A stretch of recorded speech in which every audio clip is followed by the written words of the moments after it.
Salut tout le monde, j'espère que vous allez bien.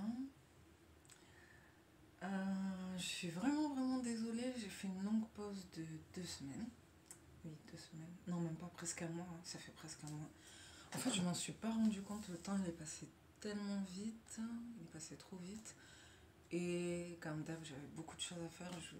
Pour ceux qui me suivent depuis longtemps, c'est vrai que c'est plus comme avant, c'est plus comme ça fait aller depuis 2017 que je suis active. Et c'est vrai que le moment où j'étais le plus active, c'était entre 2019 et 2020. Là, j'arrive plus. J'avoue, j'arrive plus. Il se passe trop de choses, comme vous le voyez. Et même si je suis dans ma petite vie toute seule, de débrouillarde et tout, euh, il y a toujours la famille. Vous savez, dans la famille, il y a toujours des imprévus. Dans ma famille, il y a beaucoup d'imprévus, donc il y a toujours quelqu'un qui a besoin de quelque chose. Donc voilà. Voilà pourquoi, même les dimanches après-midi, j'avais pas le temps parfois de me filmer, de donner mon avis par rapport à des sujets d'actualité. Et aussi, c'est vrai que j'ai pas fini, malheureusement, je n'ai pas fini ma réponse. Je voulais aller au moins jusqu'à 4 ou 5 parties, on va dire. Et c'est vrai que j'ai pas terminé, donc je vais essayer de faire une longue vidéo, peut-être même de 30-40 minutes, où je vais répondre une bonne fois pour toutes. Juste donner mon avis par rapport aux relations entre noirs subsahariens et nord-africains. Donc les termes rebeu renois, les mariages mixtes. Enfin, c'est pas vraiment des mariages mixtes, mais les mariages, allez, on va dire interracial. Même si c'est vrai qu'interracial, c'est pas trop bien non plus. Il y a quoi d'autre aussi? Et au niveau de la légitimité par rapport à. Est-ce que le Maghreb avant s'était détaché de l'Afrique ou qui a vraiment.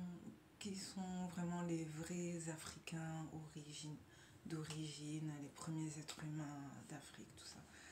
Donc c'est long, donc j'en parlerai dans une autre vidéo. Désolée, là j'ai pas le temps.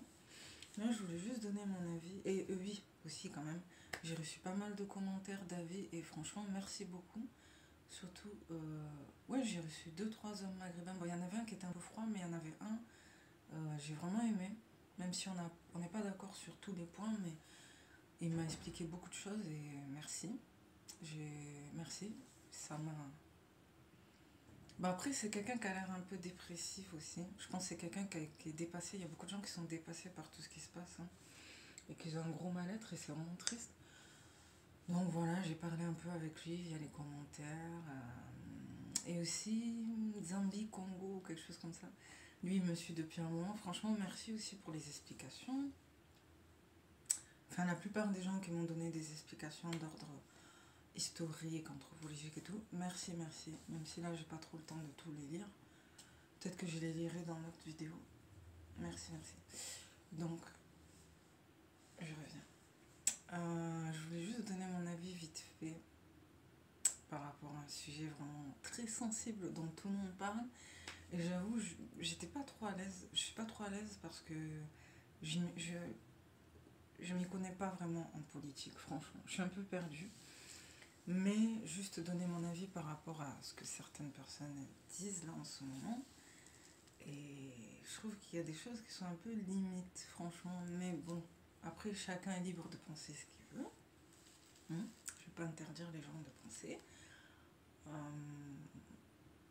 donc, ouais, j'ai écouté plein d'avis différents, que ce soit des musulmans, Darwa Salafia, que ce soit Blabla Punchaf, Investir au pays. J'aime bien écouter plusieurs avis différents par rapport à, vous savez, la Russie vs l'Ukraine, pour l'instant. Parce qu'on sent que malheureusement, bientôt, ça risque d'être à l'échelle européenne, voire même à l'échelle mondiale. Voilà, on est à l'aube, au début peut-être de la Troisième Guerre mondiale, qui apparemment a été prophétisée dans la Bible. Et je dois vous avouer que j'ai un peu honte, mais je ne connais pas vraiment bien la Bible. Même si avant j'étais catholique, je ne connais pas vraiment bien, mais j'aime bien écouter des audios parfois. Il y a une chaîne, c'est Trouver sa foi, je crois. Ben lui, voilà, lui, il a fait des bons décryptages sur ça, Gog et Magog et tout. Et donc voilà, c'est dans la Bible apparemment, et c'est vrai que tous les petits signes de la fin des temps étaient là. Et là, maintenant, on va entrer dans les grands signes, je pense. Et il y a des gens comme ça qui me manquent un peu, genre Only the Truth, Shiryu le dragon. C'est trop dommage, ça fait au moins 2 ans qu'il a arrêté et j'aurais trop aimé avoir son avis là sur ce qui se passe en ce moment, mais à mon avis il se prépare. Je pense que lui, il est en mode survivalisme, mais à mon avis il se prépare pour ce qui risque de se passer. J'ai entendu aussi via des chaînes par-ci par-là que peut-être en septembre 2022, enfin que peut-être les élections vont être annulées dans un mois là. Peut-être aussi qu'en septembre 2022, on va nous imposer carrément, même plus forcément le vaccin, mais la puce. Vous savez, la fameuse puce RFID. Je ne sais pas si elle sera liée au vaccin, mais en tout cas, on va nous imposer la puce. Et je dois le dire, alhamdoulilah, pour l'instant, moi, je suis toujours pas vaccinée, comme vous le savez. J'ai supporté, j'ai attendu qu'il enlève. Mais je trouve qu'ils sont trop vicieux, en fait. Je me dis que c'est trop bizarre qu'il enlève comme ça. C'est un peu trop beau pour être vrai. Donc, voilà, j'ai peur. Des fois aussi, je me... Bon, ça, c'est une parenthèse par rapport à ma vie personnelle. Vous savez, j'avais ce rêve d'aller vivre en Tanzanie. Ça fait au moins 2-3 ans que j'en parle. Et c'est difficile parce que... C'est dur, parce que franchement, c'est un des rares pays qui ne demande pas le pass vaccinal pour voyager. Donc, c'est un des rares pays où on n'est pas obligé d'être vacciné, complètement vacciné, quoi, pour y aller. On peut y aller juste avec un test PCR pour l'instant. Et donc, j'ai toujours ce truc comme quoi, enfin, je mets beaucoup en prière que Dieu me montre si je dois rester ou si je dois partir.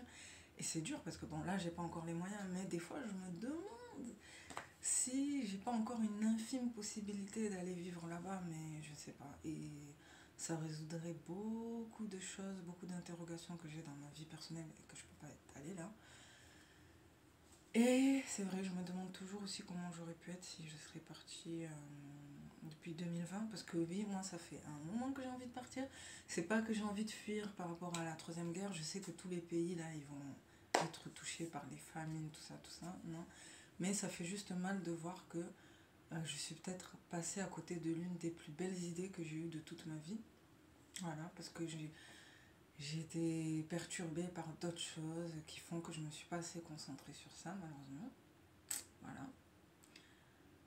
Pour une fois dans ma vie, j'aurais dû avoir conscience en moi et foncer, mais c'est pas grave, j'accepte mon destin, mais c'est dur quand même. C'est dur parce que ici, malheureusement, je sais pas, tu le sens que ça va être de plus en plus dur et enfin, surtout pour nous, hein, pour les gens qui sont pas forcément français de souche, c'est une réalité. Et donc là, je vais venir sur ce dont je voulais parler, sur les réfugiés, les immigrés, tout ça, le fait qu'on accueille des réfugiés, enfin qu'on va accueillir des réfugiés ukrainiens. Et il y a des gens qui se plaignent du fait que il y a beaucoup d'hypocrisie dans le sens où moi j'aime pas trop Paris. Franchement, je trouve que Paris, enfin, pardon, non, pas la ville de Paris en soi, j'ai rien contre la ville de Paris, mais je suis allée quelques fois à Paris quand j'allais voir mon père et tout, et en fait, j'ai été choquée par le prix. Je trouve que la vie, elle coûte très cher là-bas. Vraiment, j'ai fait mon premier job d'été et je trouvais que c'était très cher. Vraiment, 5 euros le déplacement, alors qu'à Toulouse, à l'époque, c'était 1,40 €. Et je vais pas vous mentir, maintenant à Toulouse aussi, c'est 2 euros. Mais quand même, à Toulouse, aller le mois pour un adulte, c'est 40 euros. Et pour les jeunes de moins de 26 ans, c'est 20 euros illimité, s'il vous plaît. Alors qu'à Paris, même quand tu es jeune, je crois que c'est 50 euros le pass Navigo, un truc comme ça. Bref, je trouve que la vie à Paris, elle est chère. Mais il y a plus d'opportunités de travail. Il y a beaucoup de monde aussi. Et ce qui m'avait frappé, c'est que sur les autoroutes, par exemple, là, sur les autoroutes, il n'y a personne. Ben, à Paris, sur les autoroutes, enfin, nous, ici, à la limite, il y a des animaux parfois. Parce que moi, en plus, je suis à côté des bois, si on peut dire ça comme ça, à côté de la campagne. Je suis entre la campagne et le centre-ville. Des fois, il y a des animaux, mais ce qui m'a choqué, c'est qu'à Paris, dans le centre même de Paris, parfois, il y a des tentes et des camps de migrants sur l'autoroute. Et moi, c'est des images qui étaient choquantes pour moi. Pas dans le sens forcément où Oh là là, c'est horrible comment ils peuvent les laisser dormir dehors. Oui, c'est horrible, mais dans le sens où pourquoi c'est ce qui me choquait surtout, c'est pourquoi ces gens sont venus aussi. Franchement, je veux pas paraître ingrate. Il y a des gens qui vont me dire tu te rends compte de ce que tu dis, toi-même tes parents aussi sont venus vivre en France et tout. Mais comme je vous l'ai dit, moi je suis pas forcément d'accord avec le choix de mes parents.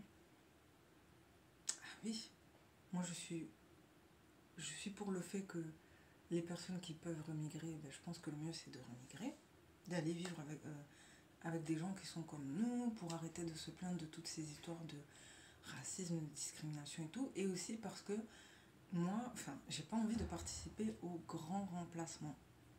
Et je pense que c'est pour ça que j'ai vécu des choses aussi, bon, qui font que j'ai toujours eu envie, hein. Moi c'est un de mes plus grands rêves d'être mère. Mais je vais pas vous mentir, j'étais dans des situations où j'ai vu qu'est-ce que ça fait. J'étais pas traitée de la même façon quand j'étais une jeune fille qui allait toute seule dans un centre commercial par exemple. Et quand j'étais une fille des fois j'allais manger dans un fast-food avec mes neveux par exemple, qui étaient petits à l'époque, ben j'étais pas traitée de la même façon, hein. On me regardait pas de la même façon. Et c'est là que j'ai compris que, ouais, c'est chaud. Est-ce que je me vois avoir des enfants noirs, afro, même métis, hein, en Europe, tout court. Et je pense que c'est pour ça aussi que j'ai pris du temps pour me caser avec quelqu'un, parce que comme je vous avais dit, moi je voulais avoir, enfin dans mes rêves, hein, je voulais avoir des enfants en Afrique, dans un pays anglophone, soit le Nigeria, soit la Tanzanie. Et je voulais qu'ils parlent anglais. Oui. Mais bon, voilà, ça c'est. Ouais, je voulais qu'ils parlent anglais aussi. Je voulais que mes enfants ils parlent anglais. Pas de tablette, pas de télé, pas de. Voilà. Vraiment, je voulais les élever en mode. Pour que vraiment, d'un côté maman poule, mais d'un côté aussi qu'ils aient toutes les chances pour réussir bien dans leur vie et tout. Après, je dis pas qu'ici ils peuvent pas réussir. Mais ici, il y a beaucoup de choses qui font que, bon, voilà. Parce que ah, tu peux pas choisir qu'est-ce que les professeurs vont enseigner à tes enfants. Bon bref, là je tourne autour du rond. Bref, en gros, on voit très bien que les réfugiés européens d'Europe de l'Est ne sont pas traités de la même façon que les réfugiés d'Afrique subsaharienne, ou même du Moyen-Orient, ou même d'Asie, ou même d'Amérique latine. Parce que moi, à un moment, j'étais à la Croix-Rouge. Oui, j'étais à la Croix-Rouge en tant que bénévole. Et je triais le courrier pour les demandeurs d'asile et tout, et j'étais choquée, j'ai vu toutes sortes d'origines. Euh, Après, j'ai pas vraiment vu de discrimination, euh, mais je sentais déjà que c'était pas normal en fait. C'était pas normal de voir autant de noirs qui veulent venir à tout prix en Europe, alors qu'on sait très bien que, on va pas se mentir, pour les noirs c'est encore plus dur. Pas dans le sens où les gens sont forcément racistes, mais dans le sens où on va devoir faire 5 à 7 fois plus pour mettre les gens en confiance par rapport à tous les préjugés qu'il y a. Et aussi, même, j'ai envie de dire même les musulmans aussi, hein, de manière générale, qu'ils soient des musulmans noirs ou nord-africains, tout ce que vous voulez. Par exemple, voilà, une femme voilée noire, elle sait très bien qu'elle va devoir faire 7 fois plus de choses pour entrer dans une entreprise qu'une femme asiatique ou européenne non voilée. C'est une réalité. À cause de tous les préjugés qu'il y a à travers les médias. Donc voilà. Et donc, il y a tellement de choses aussi, euh, les complexes que certains enfants ils peuvent avoir et tout. Tellement de choses qui rentrent en compte, alors que c'est largement plus facile pour un Italien, un Espagnol ou un Européen de l'Est de s'intégrer en France. C'est une réalité. Même si, on va pas se mentir, les premiers immigrés au début du XXe siècle, dans les années 1900 et tout, c'était des juifs, des espagnols, des italiens. J'avais lu des livres par rapport à ça. Et des gens des îles aussi, des Antilles françaises. Mais eux, pour eux, c'était un peu plus facile de s'intégrer. Je crois que j'en avais déjà parlé parce que ils avaient déjà soit, allez, une culture similaire à la culture française, ou soit carrément ils étaient francophones. Mais Des gens qui viennent d'Afrique et tout, c'est beaucoup plus compliqué, on va pas se mentir, c'est pas la même mentalité, c'est pas le même. Même au niveau des noms, c'est pas pareil. Donc voilà, c'est une réalité. Après, est-ce que c'est une légitimité pour discriminer? Non, pas forcément, c'est triste ce qui est en train de se passer. Mais moi, ça m'étonne pas. Faut qu'on voit la réalité en face, c'est pas étonnant.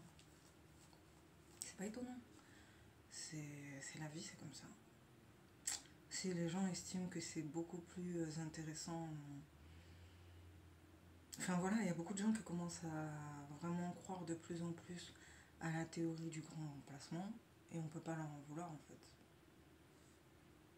On peut pas leur en vouloir de croire à la théorie du grand remplacement. Qu'est-ce que je voulais dire d'autre aussi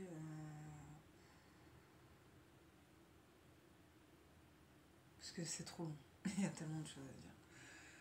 Oui, et en plus, c'est des gens qui sont un peu plus traditionnalistes. En fait, c'est le deal parfait pour les gens qui ont envie de retrouver une France catholique, traditionnelle et tout. Parce qu'il me semble que eux, souvent, sont des chrétiens orthodoxes, il me semble.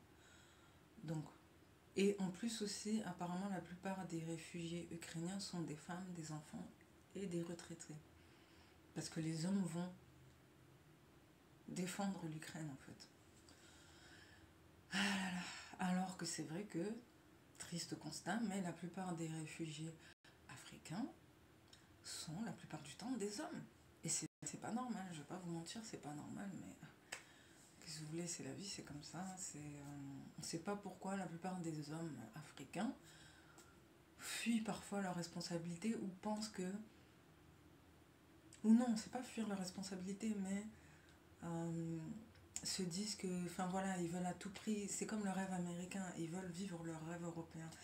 Et, alors qu'on sait, nous on sait très bien que c'est pas un Eldorado. Et moi j'avais même dit à l'époque aussi, ça avait choqué certaines personnes, mais j'avais dit que ouais, je trouve que venir dans un pays que tu connais pas, surtout aux États-Unis, en Europe et tout, ben c'est un peu comme vendre son âme au diable en fait, parce que ça peut paraître extrême de dire ça, mais tu vas être amené à faire des choses parfois qui sont contraires à tes valeurs pour avoir un travail. Voilà. Donc, surtout pour les gens qui sont très croyants. Bon, là, j'ai pas envie d'être trop longue, donc je vais juste revenir. Je vais bientôt m'arrêter. Je vais revenir par rapport au live de Blabla Punchaf qui était très intéressant. Il y a Jeff qui est revenu déjà. Jeff il fait trop rire, hein, franchement. Il est extrême, mais il fait rire. Hein. Vraiment, vraiment spécial ce gars. Et dire qu'on a presque les mêmes origines, mais je sais pas, il me fait rire. Un gars angolais qui est parti vivre en Scandinavie, qui est cuisinier, qui s'est mélangé avec une Scandinave et qui est fier d'être français, qui veut défendre son pays français, qui veut rien avoir à faire avec l'Afrique, qui déteste l'Afrique, les Africains, nanana. Mais en même temps, il a une voix de rappeur, je sais pas, il a une pure voix de noir, enfin je sais pas, il a une voix de noir en fait, je sais pas pourquoi, je trouve. Moi aussi, hein, j'ai une voix assez grave, on va dire, je trouve. Enfin, moi, ça se voit. Enfin, non, quoi que non. Bon, bref, je tourne autour du pot. Il y a un truc qui m'a dérangé dans ce live. J'ai bien aimé l'intervention de Yannick Lett aussi, quand elle a dit que pour ceux qui vont vouloir repartir en Afrique, ne croyez pas que ça va être facile, il faut bien vous préparer. Vous serez automatiquement en concurrence avec les gens qui sont en Afrique et tout, tout, tout, tout, tout. Et je trouve que c'est dommage aussi qu'il y ait des gens qui veulent partir que maintenant. Ça fait bien longtemps qu'on aurait dû se poser ce genre de questions, qu'Emi Seba déjà il nous avait prévenu sur le fait que c'est mieux d'aller bâtir l'Afrique, qu'en Europe il va y avoir de plus en plus de problèmes et que les Européens vont chercher un bouc émissaire et que forcément ben, ils vont nous voir comme l'anomalie parce que ils vont se dire que la plupart des problèmes qui sont dans leur pays sont dus aux immigrés. Et c'est ce qu'on est en train de vivre là, en ce moment. Même si on sait que ce sont les élites qui tiennent tout, ben, les gens à leur niveau, sur qui ils peuvent se défouler, sur qui ils peuvent en vouloir et reprocher des choses sur nous. Et c'est pour ça que au quotidien, ben, y a des gens, peut-être même qu'ils étaient bien, qui vont devenir froids et tout. Moi, ça m'étonne même plus. Hein. Et comme on dit, peut-être aussi une guerre raciale. Et ça fait trop flipper. Mais il se peut que la Troisième Guerre mondiale, ça soit mixte entre une crise économique, une crise financière et crise, guerre des civilisations, confrontation des civilisations. Bref. Et donc ça fait peur. Et même si c'est vrai que, voilà, ça, ce sur quoi je voulais parler, là où je voulais en venir, bon, désolé, là je m'emmène. En fait, Blabla Benchaf, il y a un moment où elle a dit que non, mais on va pas s'entendre avec les Noirs. D'habitude, elle parle bien, mais elle a dit, je trouvais ça un peu choquant qu'elle dise que non, mais il va y avoir confrontation, hein, on va pas du tout s'entendre avec les Noirs qui sont en Afrique, parce que nous, on est trop habitués à notre confort et tout. Et j'étais là, ouais, elle va loin là quand même. Je suis désolée, oui, c'est vrai. Ils vont un peu t'embêter, ils vont te demander des choses quand tu vas arriver. Moi, je suis partie en Afrique 2 fois, à l'âge de 10 ans. On m'embêtait beaucoup, on me demandait de l'argent. Il y avait des petits-enfants aussi qui couraient derrière nous comme si on était des célébrités, et c'était triste. Parce qu'ils pensaient qu'on était des enfants riches qui venaient d'Europe, alors que pas forcément, tu vois. Il y a quoi d'autre aussi. Et après, moi, j'y suis repartie l'année dernière, enfin, il y a 2 ans passés aussi, en Tanzanie. Et oui, c'est vrai, quand j'étais habillée en mode un peu européenne, maquillée, on me prenait, allez, soit pour une européenne, soit pour une américaine aussi. On m'a pris pour une nord-américaine aussi.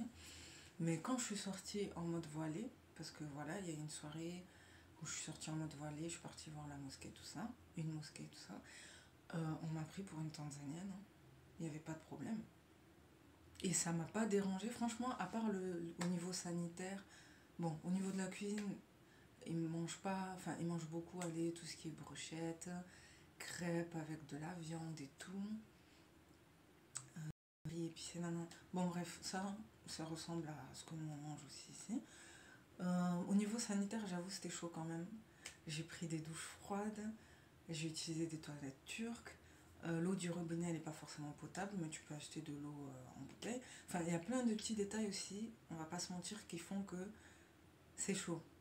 Mais moi, je suis allée dans une petite ville, enfin, je suis allée dans un petit quartier pauvre, de classe moyenne, mais il y a des quartiers un peu plus, voilà quoi, un peu plus, euh, où il y a un meilleur niveau de vie, on va dire, mais il faut avoir un peu plus d'argent. Et non, avec les gens, il n'y a pas forcément de... Oui, il y a des gens qui sont un peu jaloux, qui peuvent te regarder un peu froidement, mais il y a des gens aussi qui vont t'accueillir à bras ouverts, qui vont te sourire. Euh, pour les filles, bon, comment vous dire, pour vous marier là-bas, c'est easy, hein. Non, mais franchement, bon, après, il faut bien choisir l'homme, mais je vais pas vous mentir, une femme, et des fois j'étais habillée modestement, hein. Tu peux pas marcher tranquillement dans la rue toutes les 30 secondes. Hé maman, maman, maman, maman. Et pourtant j'étais pas super belle, hein. Il y avait plein de Tanzaniennes qui étaient belles aussi, mais hé maman, maman, tu veux que je t'amène là-bas, tu veux que je t'amène là-bas, tu veux que je t'amène... Non, franchement, pour les hommes qui vont en Afrique, je sais pas. Mais pour les femmes, même quand tu es habillée simplement, hein, et les hommes qu'on te suivent, c'est chaud. Et je veux pas... Bon là, je veux pas exagérer, mais... Non, mais rien qu'à l'aéroport, hein, un gars qui travaillait dans les guichets, il était là. Vous êtes toute seule, nanana. Je vous donne mon numéro si vous avez besoin. Bref, en gros, faut pas diaboliser. En Afrique aussi, pour nous, il peut y avoir pas mal d'avantages. Je vais pas vous mentir, vraiment, il peut y avoir pas mal d'avantages. Donc, je trouve ça un peu triste de dire oh nanana. Moi, j'ai des cousines. J'ai un grand-oncle qui a beaucoup d'enfants. Et il avait beaucoup de filles et ils étaient pauvres. Ils avaient rien du tout. Ils avaient une chambre pour les filles, une chambre pour les garçons. Ils dormaient à plusieurs. À un tel point où, moi, je me rappelle quand je buvais et que je laissais du jus, ma cousine, elle passait après moi, elle buvait, quoi. Ou je sais pas, on mangeait du riz et des légumes avec du poulet dans la même casserole à deux, comme ça, vous voyez. Moi, mes cousines, quand j'avais 10 ans, j'ai vu des choses comme ça. Et ces mêmes cousines-là, ben maintenant, elles sont mariées avec des hommes, limite des hommes d'affaires. Il y a même un homme là qui est en politique, congolais, RDC, qui est marié à une de mes grandes cousines. Et leur père, il est pauvre, hein. C'était un chauffeur de car et tout.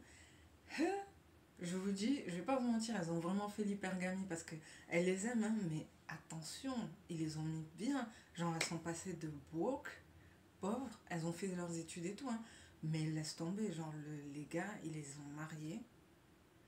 Bon, ça, j'en reparlerai dans une autre vidéo. Ils les ont mariés, elles sont mariées. Ils ont un bon niveau d'études, ils ont une situation.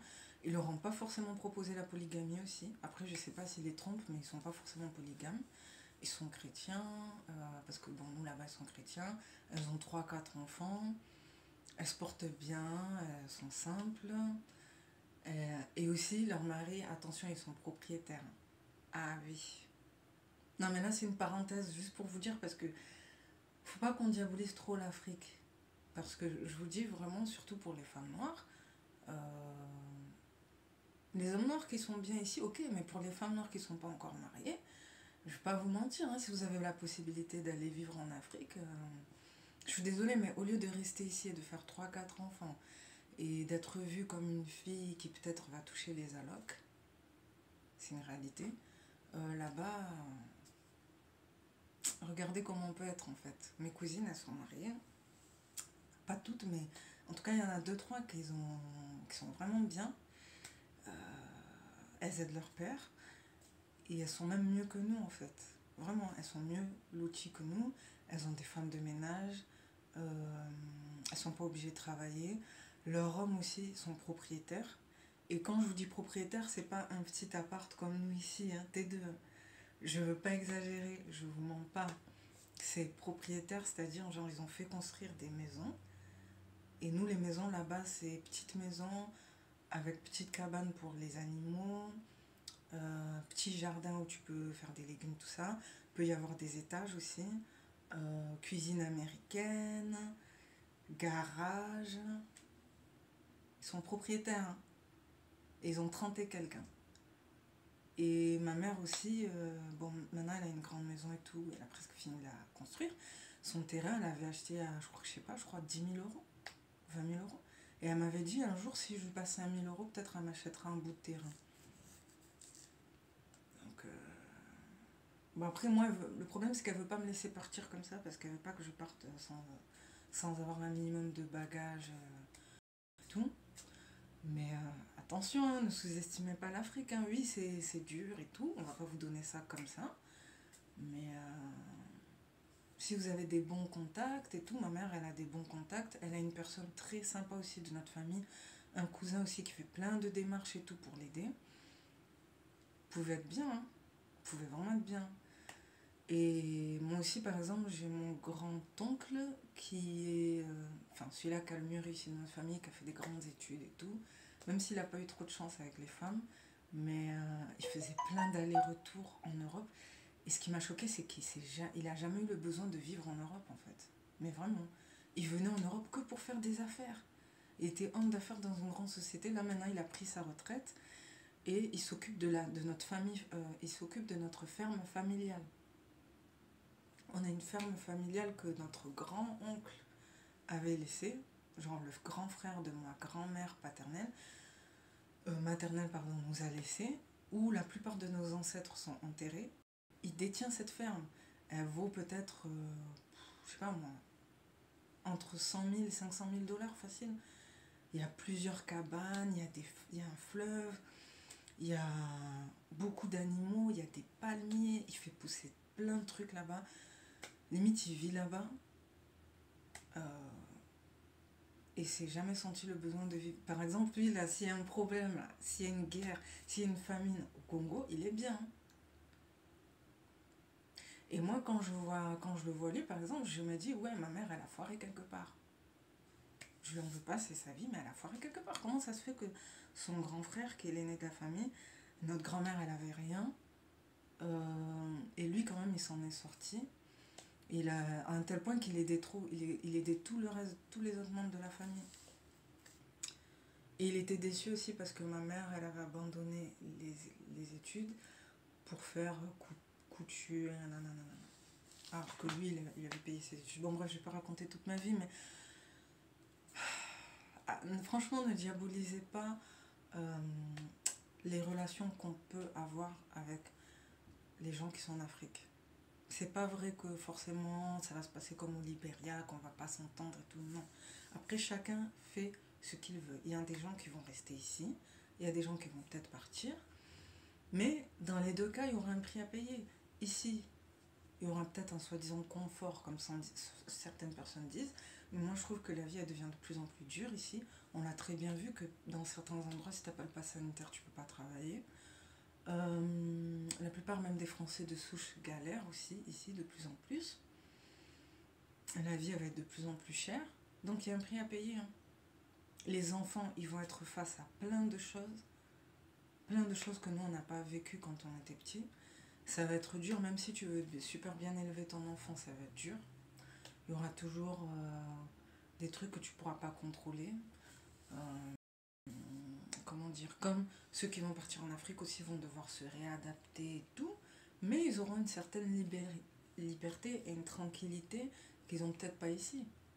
Parce que moi, le seul truc qui m'inquiète ici, c'est que parfois j'ai l'impression qu'on doit sans cesse se justifier et faire nos preuves. Et c'est le prix à payer. Voilà, on va pas nous donner les choses gratuitement, rien ne s'acquiert gratuitement. Et même si on te le donne, on te donne des aides, mais tu vois, elle est où ta dignité? Il y a beaucoup de gens là qui nous voient et qui sont en train de se dire que, et ça c'est une réalité, que les Africains, bah, la plupart des Africains, ils n'ont pas vraiment de dignité en fait. Parce que comment on peut se permettre, désolée, je ne vais pas être méchante, mais d'aller dans un pays, vouloir y habiter à tout prix, et dès qu'il y a un problème, on veut partir de ce pays? Vous voyez? C'est pas normal aussi. Et c'est triste. Je dis pas que les gens même de ce pays doivent t'utiliser comme une chair à canon et t'envoyer te battre. Non, c'est un peu abusé, mais c'est le prix à payer en fait. Et c'est ça en fait, nos parents ne réfléchissent pas quand ils partent comme ça dans des pays qui sont totalement différents des leurs. Ils auraient très bien pu aller dans des pays euh, frontaliers à leur pays d'origine. Et non, ils ont préféré aller dans des pays un peu plus riches qui sont à l'autre bout du monde. Ben, c'est le prix à payer. On te laisse venir, mais tu peux pas repartir comme ça, tu vois. C'est un peu bizarre. Ils vont privilégier leur peuple. Voilà. C'est une réalité. C'est triste, mais c'est comme ça. Et après, oui, si nous aussi, par exemple, au Congo, il y a des étrangers, je sais pas moi, libanais, chinois et tout, de plus en plus, et qui parfois, eux, tirent avantage de nous, nous malmènent, c'est triste, mais c'est parce que nous aussi, comme elle a dit, et ça je suis d'accord avec elle, parce que nous, on n'a pas ce courage-là de s'imposer et de faire, ouais, de s'imposer en fait, tout simplement. Par complexe ou parce qu'on voit qu'ils connaissent mieux, plus de choses que nous, on n'a pas le courage. Et c'est vrai, c'est pas normal, mais voilà, c'est comme ça. Hein, de toute façon, ça fait des années, des gens comme Kémy Seba nous disent que tant qu'on n'aura pas le courage de se reprendre en main, les autres vont nous marcher dessus et vont nous écraser en fait. Donc là, ce qui est vraiment le mot qui ressort, c'est la dignité. Genre notre dignité. Jusqu'où on est prêt à aller pour se faire. Pour avoir une vie. Enfin, non, jusqu'où on est prêt à aller. Enfin, est-ce qu'on a encore une. Enfin, est-ce que les Noirs sont conscients qu'il y a un truc dans la vie qui s'appelle la dignité, entre guillemets?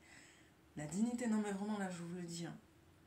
Parce que des fois, quand on voit ce qui se passe, on peut se demander si vraiment on est conscient que chaque peuple est respecté par rapport à ce qu'il fait. Et nous, voilà quoi, on se demande où elle est notre dignité, entre guillemets. Vraiment, je le dis. Ça peut paraître un peu dur, mais moi, je suis dégoûtée en fait. Je suis dégoûtée.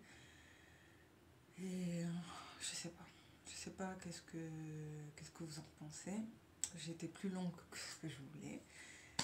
Et je suis ni pour Poutine, ni pour l'Ukraine et tout. Mais en même temps, je suis pas d'accord avec les gens qui disent on s'en fout des Ukrainiens, c'est des nazis. Non, non, non, non, non, non, non. On est tous des êtres humains.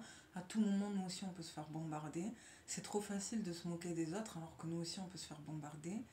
Et même, en fait, enfin, je sais pas, enfin, c'est... Même si les Européens se font la guerre entre eux, enfin, c'est pas marrant, en fait. tout ce qui a un rapport avec la violence, la souffrance, la méchanceté gratuite, c'est triste en fait. C'est triste de voir des choses comme ça. Alors que des gens vivent une vie paisible et du jour au lendemain, boum, ils n'ont rien demandé et voilà quoi. Parce que je vois beaucoup de gens qui disent on s'en fout, nanana. Non, moi je préfère être neutre en fait. D'un côté j'ai pitié, mais d'un côté je vais pas dire je m'en fous non plus, tu vois. On reste des êtres humains, enfin je l'espère. Donc bref, je m'arrête là. Merci d'avoir pris le temps de m'écouter. Et je vais y aller. Beaucoup de choses à faire. Donc oui, comme vous le voyez, hein, je suis restée plus longtemps que prévu. Et je reviendrai avec des réponses par rapport à ce que j'avais dit, les relations entre Africains, Maghrébins et tout. Attention, pardon, Nord-Africains et Africains subsahariens. Donc je vais revenir avec ça probablement dimanche parce que là, laisse tomber tout ce que j'ai à faire. Trop de choses à faire.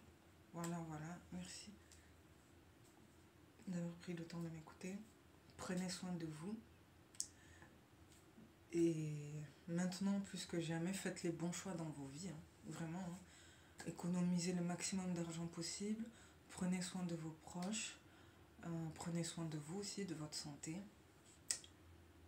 Et que Dieu vous guide. Merci d'avoir pris le temps de m'écouter. Ciao. Je reviens. Donc, en fait, je voulais juste montrer vite fait ma cousine. Oui, ça me dérange pas trop. De toute façon, ces trucs sont publics. Par hasard, hein, au cas où s'il y a des gens qui ne me croient pas, parce que même moi j'étais surprise quand même. Apparemment, c'est pas. Enfin, une des filles de mon grand-oncle, ça c'est pas l'aîné hein, qui a bien réussi et tout, c'est un autre qui est chauffeur, qui était chauffeur de car, et ça c'est une de ses filles en fait. Ils étaient très pauvres et comment dire, elle a level up quelque part. Elle aimait cet homme, mais cet homme avait une bonne situation et regardez comment elle est. Je crois que j'ai une photo de quand elle était jeune aussi. Elle est là, elle est comme ça. Elle est avec lui. Elle s'appelle Marceline. Je savais pas, mais apparemment c'est quelqu'un. Je crois qu'ils ont 3-4 enfants.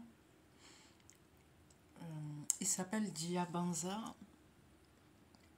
Diabanza, mon aîné, et c'est un futur espoir pour Kinshasa. Attendez.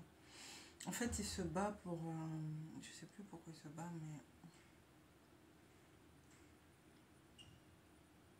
Ah! Voilà, il fait des conférences et tout à l'université Unikin, je crois.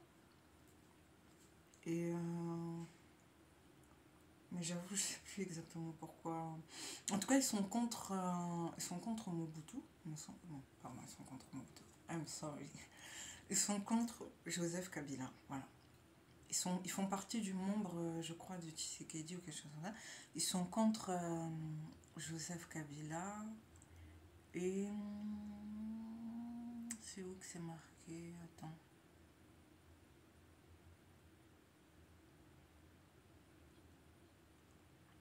Attends, j'abuse moi aussi. Attends. Il a même une page et tout par rapport à ce qu'il fait. Et il connaît même un gars panafricain d'ici, de France. Ils sont amis. J'avais vu une photo de deux, mais voilà, je ne l'ai pas.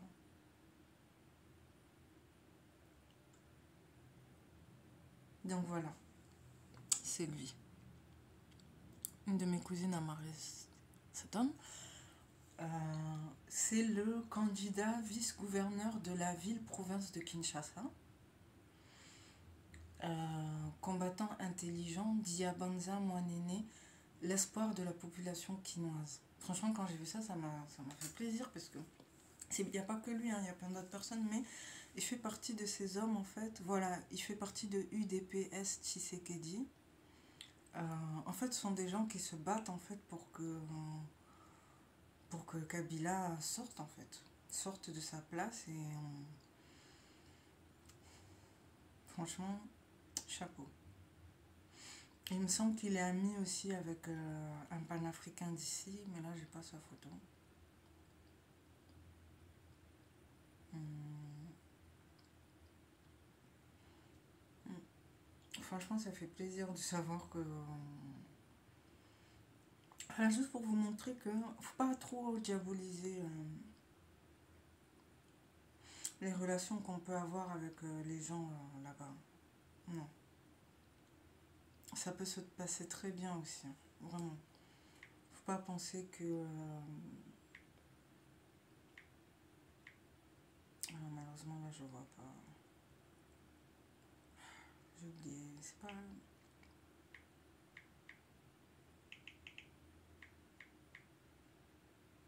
Oh non, je vois pas. Sinon, ma cousine, quand elle était jeune, elle était comme ça. Enfin, elle a 38 ans, hein, mais quand elle était un peu plus jeune, je vais pas vous mentir, je pense que c'est sa beauté qui a joué aussi. Elle était... Pourtant, elle est dark skin, hein. Elle était comme ça.